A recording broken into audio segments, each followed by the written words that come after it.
শিক্ষার্থীরা আজকে আন্দোলনে আছে আমি এটা বলবো না, তাদের ক্ষোভ কষ্টের জায়গাটা যেটা এখন তৈরি হয়েছে সেটা প্রশমনে শিক্ষামন্ত্রী বা বর্তমান সরকার কি কার্যকর ব্যবস্থা গ্রহণ করছে আমাদের সন্তানদের পড়াশোনার টেবিলে ফিরিয়ে দেওয়ার জন্য, সে বিষয়ে আপনার মাধ্যমে মাননীয় মন্ত্রীর কাছে জানতে চাই। যদি কোথাও আমাদের প্রশাসনের দুর্বলতার কারণে কোনো শিক্ষা প্রতিষ্ঠানে পানি ওঠার পর যদি পরীক্ষা না দিতে পেরে থাকে, এই জরিপটা আমাদের কাছে আসার পরে আমরা সেইভাবে প্রয়োজনে আমরা রি-এক্সামিনও নিতে পারি। আমাদের সকলেই আমরা উদ্বিগ্ন এই মনসুন সিজনের পরীক্ষাকে নিয়ে।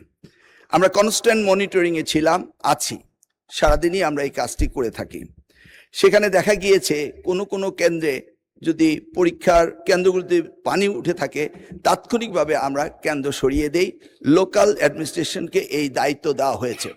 এ যাবৎ শুধু একটি কলেজ, কুমিল্লা সরকারি কলেজের বিষয়টি সবচেয়ে গুরুত্বপূর্ণ ছিল, যে কলেজের মাঠটা ভরে গিয়েছিল সেটা। তাছাড়া অন্যান্য জায়গায় যখনই পার্টি উঠেছে, যেটা তেমন বেশি নয়, গুটি কয়েক, এবং সাথে সাথেই কেন্দ্র পাল্টানো হয়েছে এবং শিক্ষার্থীদের যে সুবিধা দেওয়া সেই সুবিধা দেওয়া হয়েছে। এই ব্যাপারে আমরা সবসময় উদ্বিগ্ন ছিলাম। আমরা কন্টিনিউয়াস মনিটরিং করে এই কাজগুলি করছি।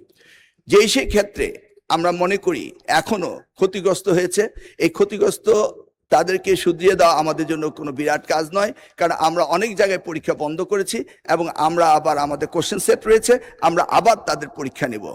আমরা আবারও পর্যালোচনা করছি, যদি কোথাও আমাদের প্রশাসনের দুর্বলতার কারণে কোনো শিক্ষা প্রতিষ্ঠানে পানি ওঠার পর যদি পরীক্ষা না দিতে পেরে থাকে, এই জরিপটা আমাদের কাছে আসার পরে আমরা সেইভাবে প্রয়োজনে আমরা রি-এক্সামিনও নিতে পারি। আমরা চিটাগাং বোর্ডে এই ব্যবস্থাটি করেছি এবং সেই অবস্থান আমাদের রয়েছে। সেই জন্যই আবার অনুরোধ করব, শিক্ষার্থীরা যার যার পড়ার টেবিলে ফিরে যাক। আমরাই উদ্বিগ্ন তাদের চেয়ে বেশি কিভাবে তাদেরকে আমরা পরীক্ষা সঠিকভাবে নেব এবং এই দুর্যোগ মোকাবেলা করব। আমি আবারও আশ্বাস দিচ্ছি যে যেই সমস্ত পরীক্ষা কেন্দ্রে এই ধরনের ভুল ত্রুটি হয়েছে, সেখানে রি-এক্সামিন নেওয়ার প্রভিশন আমাদের রয়েছে। এরা আমাদের ভবিষ্যৎ, এদেরকে আমরা কোনো অবস্থায় ডিপ্রাইভ করতে পারি না, করব না।